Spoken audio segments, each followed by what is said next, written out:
With the state's primary election rapidly approaching, the Democratic candidates for governor attempt to galvanize voters. We beat Phil Scott once, and we have to do it again, folks, because, look, if you can't afford to live in Vermont, it is time for a new approach. I think in this moment, many of us are feeling scared and uncertain about the future.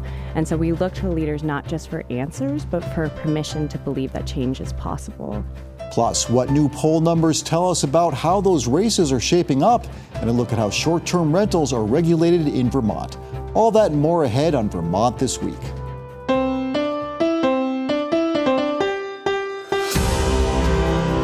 From the Vermont Public Studio in Winooski, this is Vermont This Week. Made possible in part by the Lintelak Foundation and Milne Travel. Here's moderator Mitch Wertlieb. Hi, I'm Mitch Wertlieb. It's Friday, July 24th. And with us on the panel today, we have Mark Johnson from WCAX, Shaun Robinson from VTDigger, and Aaron Calvin from 7 Days. I want to thank you all so much for being here. We're going to dig into some politics on the show today for much of it, and that is because we have a primary fast approaching August 11th, the primary for the Democratic candidates for governor, for lieutenant governor. Really interesting, as we all know at this table, Governor Phil Scott has been enjoying high popularity. He has been a multi-term governor in Vermont. We'll get into some of the numbers that show a little bit of a slip there, but let's talk first, Shaun Robinson, about these candidates for governor. Allie Richards, who a lot of folks know from the Let's Grow Kids campaign, and a relative newcomer, Amanda Janeau, are sort of duking it out here to see who will take on Governor Scott. What is the challenge for these candidates as you see it right now? Well, I think the challenge is part of what you just said at the top there, which is how long Governor Phil Scott has been in office and how much support he's built up over the decade that he's had the job. We know that Phil Scott has long enjoyed a lot of support from Democrats, just like from Republicans, and he's won by ever-increasing margins. The last few times he's run for re-election, he's won every city and town in the state in 2022 and 2024. So the challenge is, how do Democrats rally around a candidate who can appeal, not just to the left wing of the party, but to the entire party and to Democrats who have supported this moderate governor for a long time, too. And Mark Johnson, another challenge they have is how to differentiate themselves from each other. Allie Richards and Amanda Janeau, I know you've spoken with both of these candidates. What are they? How are they trying to differentiate themselves for Democratic primary voters? Well, and I would go back and add one thing to what Shaun said. I think one of their biggest challenges is getting known. I mean, we inside baseball here may know who Allie Richards is. Amanda Janeau is kind of a newcomer. But, as we'll talk about in the poll numbers, the number of people that don't know them is enormous. So that, I think, is probably the biggest challenge there. This is a really interesting dynamic that's going on. And I think it's sort of a microcosm what's going on here in Vermont with Amanda Janeau and Allie Richards of what's going on nationally. We've seen Bernie Sanders and AOC going out. We've seen Mondami in New York. I think the Democratic Party is trying to figure out where they're going to go. Are they going to go with the progressives? Are they going to stay sort of more in the middle? Even the Graham Plantner race in Maine is a dynamic there, setting aside the problems that he ran into that made him drop out. But, he defeated or is on the verge of defeating, a long-time centrist governor in Maine. So I think what's going on here, and I think it's pretty well encapsulated with these two candidates, Amanda Janeau is clearly appealing to the more progressive side of the party. And you've got Allie Richards, who's trying to, navigate that channel where she keeps the progressives interested in her, but doesn't go too far so that when she gets into the general election, that she hasn't, taken positions that she's then got to walk back. I listened to the debate that you folks had here in Vermont Public yesterday, and it was very interesting when they were talking about taxes to fund the universal primary health care that Amanda Janeau wants to do. Mm-hmm. That Allie Richards was like, I'm not so sure about this. And I thought that was a really smart political move on her part to say, I'm not ready to commit to that. It would be very easy to do that in a primary. But if she wins, then she'd have to live with the consequences of having said that. So you brought up the Vermont Public debate. I want to play a bit of tape from that. And this is the Democratic candidates you were just discussing, Mark, talking about their differences on housing. Let's take a listen.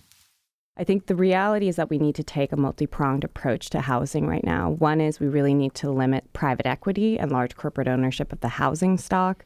We need to increase taxation on second homes, luxury estates, Airbnbs, et cetera, to actually reduce the property tax burden for residential Vermonters and to invest more in permanent affordable housing, like housing trusts, co-ops, and providing more support for first-time home buyers, first-time home builders, and for working families to renovate their own homes. I think it is incumbent on the governor to explain why this is the top priority. So I have a kitchen sink approach to housing. Everything we've got, make it easier to build and cheaper to build and buy and rent. A sales tax holiday on building materials, templates for local zoning changes, technical assistance at the right place at the right time, including with funding, to allow folks to use all the programs we have, like the CHIP model and VHIP, all these wonderful things that allow folks to build, and absolutely a second home tax to put that revenue in and change behavior to keep our investment in our housing. Okay, for those of you listening on the radio, that second voice, the one we just heard, was Allie Richards. The first voice we heard was Amanda Janeau. Shaun Robinson, I'm wondering, in listening to those clips there, are you hearing anything, radically different in their approaches to housing? Is there a way they can differentiate themselves for voters on this issue? Well, I think to what Mark was just saying, you heard Allie reference a couple of specific, like state programs. Like you heard Chit mention that's something that came out of the State House. It's, a program she'd be familiar with from the time that she's spent in the lobbying circles there. I think at the top of Amanda's remarks, you heard her talk, about things that you might hear from Bernie Sanders, right? Talking about these big, bold, progressive ideas, talking about this big systemic change. So I do think it sounded a little bit different. And the way they talked about taxation, like Mark said, has been different as well. I want to show a graphic now if these two candidates were going up against Governor Phil Scott in the general election. And you can see there that if Scott was going up against Allie Richards, he would at this point have a 43% margin. Again, these are estimates. Over 35% for Allie Richards, 44% to 33% for Amanda Janeau. Mark Johnson, are those numbers at all surprising to you? Do you see anything in there that looks curious? Well, they're pretty close to one another. I think really, I just got to believe that Phil Scott would much rather run against Amanda Janeau. I think he could really differentiate himself from her much more easily. Allie Richards has got this program, the child care program that she was able to get through. That's a huge deal for her if she were to run against Phil Scott. And so, I'm not totally surprised by those numbers, but as we'll get to, the governor's popularity is certainly not what it used to be, though, we talked about this so many times in this program. When you're in the 60% as a multi-term governor, that's just incredible because time is usually not in your favor. So, but I guess I would say if I were Phil Scott, I'd be watching those numbers and thinking, which of these two would I rather run against? And I think he would rather run against somebody who's more progressive. Very interesting. Let's take a look at some other numbers on this graph here. And there's something very curious at the top here. These are decisions that voters either approve or disapprove of when it comes to Governor Phil Scott. You can look there right at the top. It says that 16% of those polled approve of his handling of education. But then it says handling of education is a disapproval level of 20%. I don't know how to make sense of those numbers. Shaun Robinson, do you? Well, I guess I would note that this is showing that more people are disapproving of his handling of education than who are approving. And we know that the governor was, all in on the idea of forcing school consolidation for most of the legislative session. He and his administration ultimately changed course at the end when they realized that it was not going to be politically popular. Both of the Democratic women who we're talking about have been very clear that they also oppose forced consolidation as an education policy. I think it shows that the governor has maybe lost some credibility on the education issue, but still really closely divided. Well, I would add to that I think that it's not really well defined. I mean, I would say that the approval that he gets on education is that, people are really upset about high property taxes. And I think they are happy to see him addressing the issue of taxation and what it's costing all of us to live here in Vermont. And then I think he's focusing on the cost of education, and people are approving of that. But I think this whole mandatory consolidation is the source of that, as Shaun said. And that, I think he read the tea leaves even before the University of New Hampshire did, which is why he basically bailed on it at the end of the session. So I don't think that's a surprise. But, when people look at these polls, it's not really fleshed out the way maybe it should be. Yeah. I mean, sometimes the nitty-gritty information you're talking about, the details are not evident when they put these out. I also think it speaks to just how confusing and complex education is as an issue, that the governor can have, a high approval here. Go ahead, Aaron. Well, I mean, I think Governor Scott sort of put himself in this situation. He broke the Democratic supermajority in this biennium, and he had more support in the House and the Senate. And at the end of the day, even people who aren't following the news very closely might look around and say, are things better? Is, my property taxes better? Is the cost of healthcare better? It's not. So who's to blame? The person in charge. It's going to be very interesting as we get to the general. Of course, we'll be discussing these things again. Let's talk about the Democratic candidates for lieutenant governor now. One name, again, if you follow these sorts of things, will be familiar. Molly Gray is running. Again, she's had the job before. Ryan McLaren is challenging, and Esther Charleston, who actually ran for governor in the last election cycle, is now running for lieutenant governor. Again, are we coming down here, Shaun Robinson, to name recognition? Is this what these candidates have going for them? What can those who don't have the kind of recognition that Molly Gray has do? Yeah, I think we are coming down to name recognition. I also think in this race, there's a lot of overlap in the policies that each of these three folks, that they support. They're pretty similar policy-wise. I would say I think the differences that I've seen have been in the way they talk about their past experience that they'd bring to the job. Molly Gray obviously has been the lieutenant governor before. She's worked kind of directly pushing back against some of the Trump administration's changes to immigration and asylum policy since she left office. Ryan McLaren has talked a lot about his tenure working as a top aide to U.S. Senator Peter Welch. So again, on the front lines, kind of on the federal government level, he's talked a lot about his work supporting federal funding for different infrastructure projects around the state. Folks might be familiar with the earmark process or congressionally directed spending. So like a new dental clinic that would be, funded by the federal appropriations bill. So he's talked about that. And then Esther Charleston, she talks a lot about her experience as an educational consultant. She says she's brought people together to have really hard conversations. And she also, as you mentioned, has that experience running a statewide campaign, albeit not a successful one. She lost handily to the governor, but she did, get out there around the state and has a lot of experience talking to folks. It's interesting you mentioned policy because, as we all know, there isn't a whole lot for the lieutenant governor to actually do in that job. And it's an important job. You're working with the governor. And to that point, here's what the candidates for lieutenant governor had to say about working with the governor. Let's play a clip. What I think is unique about this moment is that we see the Trump administration coming for the state often on all sorts of fronts, from voting rights to attacking our new neighbors to taking our health insurance. And I'm uniquely placed as a human rights lawyer, an advocate, former assistant attorney general, someone who's been working with our new neighbors, refugees, for the last 3 years in a very close and deep way, to be able to be a point of reference, a point of expertise for the governor, and figuring out how the office can be used to help protect the fundamental rights of every single Vermonter every single day. I have spent 10 years of my life working for Senator Welch and trying to serve Vermonters. That means working directly with the state of Vermont.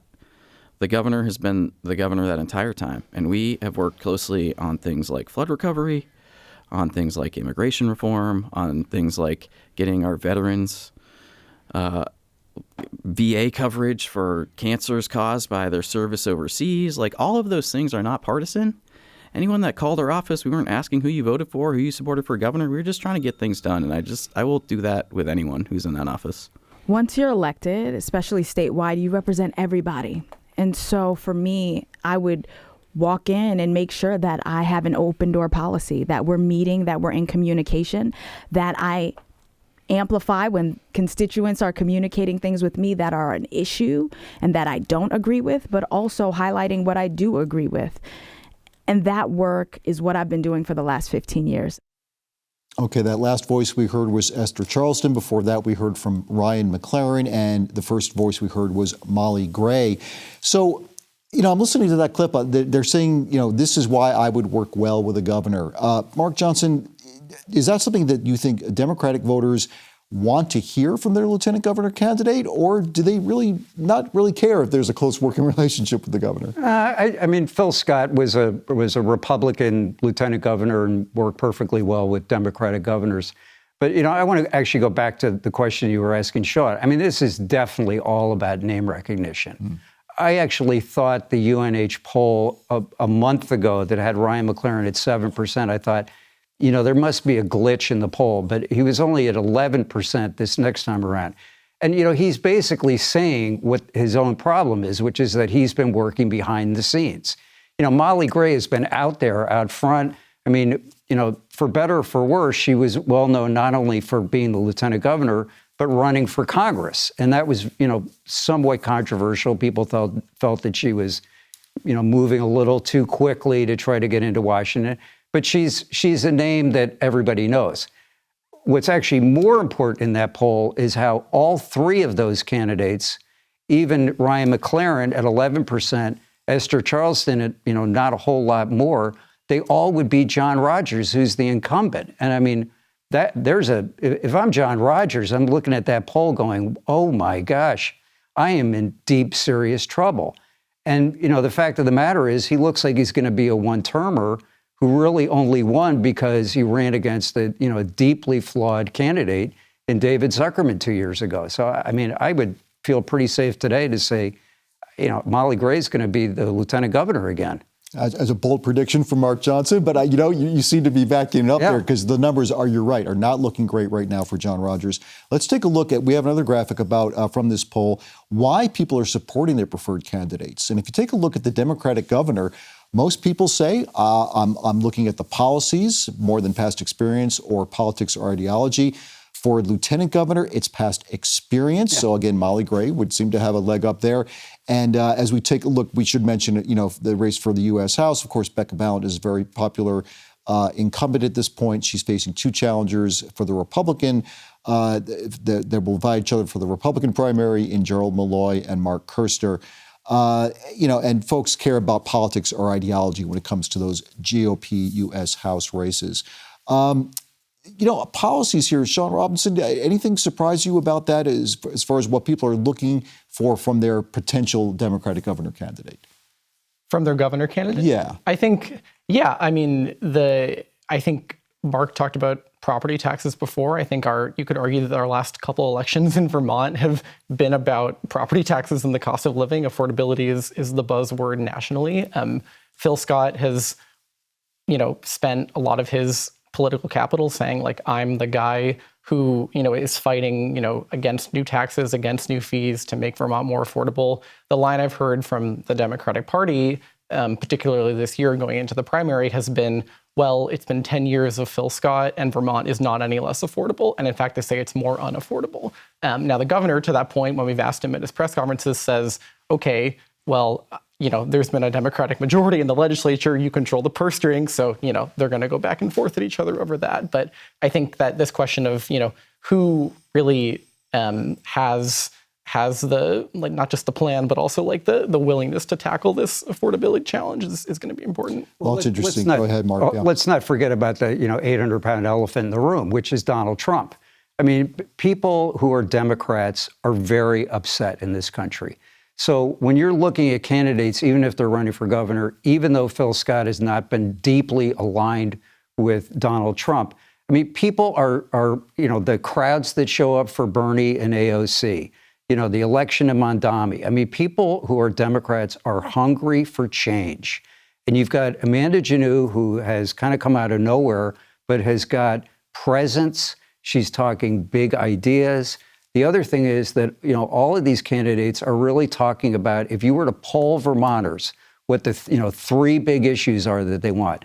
It's taxes, it's health care, and education reform. So, I think they're wisely talking about those right issues. But, there's a lot of backlash here to what's going on nationally, I would argue. Yeah, and we've seen that too when it comes to immigration, the ICE raid back in March. There are so many issues that folks right in here in Vermont are looking at on a much larger scale. I'll also note very quickly before we move on from this that, again, we mentioned at the top, Governor Phil Scott is still enjoying some high polling ratings here in the state of Vermont, but it has dipped a little bit. And I think, Shaun, to your point, you were saying that, he was very popular in talking about that supermajority that Democrats had, but that's gone now. There's not a supermajority anymore. He can't keep leaning on that, and the questions about affordability in Vermont and all those things are going to keep cropping up, I think, more as we head to the general. Housing is such a big issue. It's one of the things that is a huge problem in the state of Vermont. Aaron Calvin, you wrote a fascinating piece with Hannah Bassett in 7 Days about regulating short-term rentals in Vermont, which didn't immediately seem to me like a huge problem, but you looked at communities in Stowe, Burlington, Woodstock, and Ludlow. Let's talk first about Stowe, where folks are concerned about short-term rentals, even to the point where now they're putting caps on that. Is that right?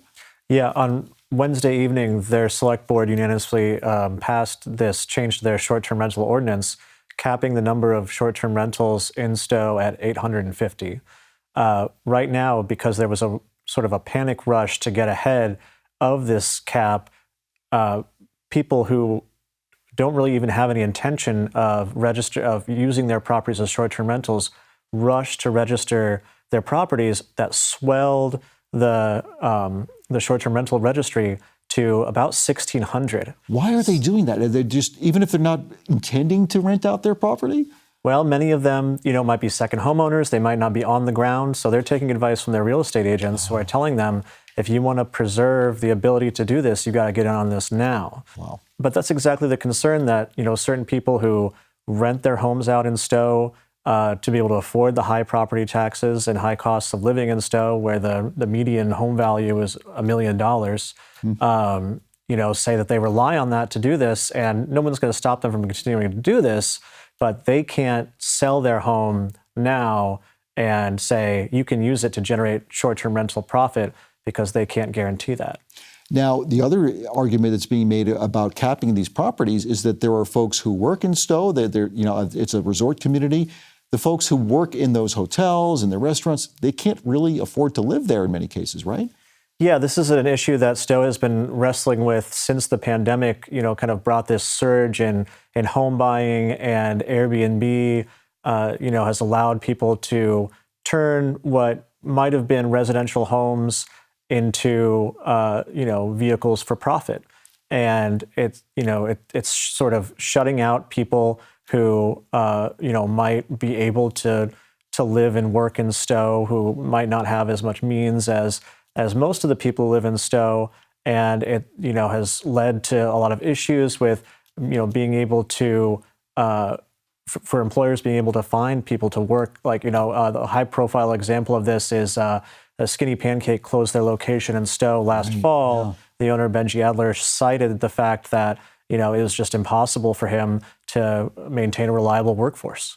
Now, it's a little bit different in a place like Burlington, right, where there's already a pretty low incidence of people using these sort of second homes for renting out and things like that. Right. I think the issue in Burlington is that even though the number of short-term rentals constitutes less than 2% of the housing stock, that's still meaningful in a city like Burlington, where the cost of living is so high, and the housing demand is there's so much housing demand and such little supply that that the leadership at the time felt that they needed to take these measures to institute a strict residency requirement. And in order to do that, and also saw an opportunity to bolster their affordable housing in the city by adding new taxes to it. Now, short-term rental owners, at least one that I talked to, said he uses his short-term rental to subsidize the long-term rentals that he's running, and sort of bemoans the fact that Burlington, which is trying to make up for lost Canadian tourism and stuff like that, isn't trying to allow short-term rentals to bolster their tourism economy more, But, as we're only just seeing the housing supply in Chittenden County starting to thaw a little bit, it's still quite pressing, to keep units available for long-term renters. Yeah. But so how is somebody who is not allowed to use it as an Airbnb in Stowe, they're going to have to rent that?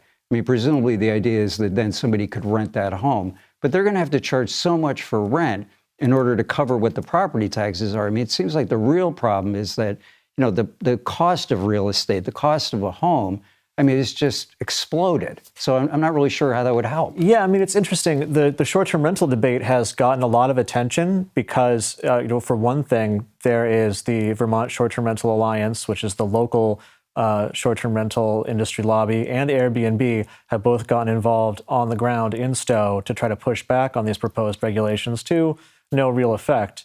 But they've been effective at generating a lot of controversy around it.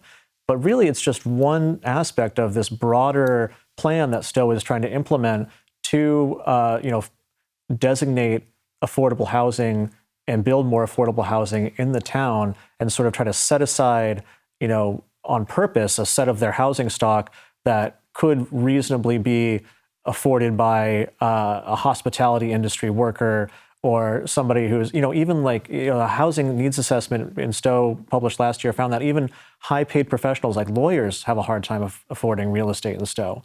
So, they're taking a page out of Burlington's book. They, at town meeting day, they passed, or they approved a new housing revitalization fund that, would put more money towards affordable housing. And Aaron, I'm sorry, we're going to have to leave it there, but I urge you to read that article in 7 days. It's comprehensive on the housing crunch. We'll have to leave it there this week. Our panelists, Mark Johnson from WCAX, Shaun Robinson from VTDigger, and Aaron Calvin from 7 Days. Thank you so much for being here.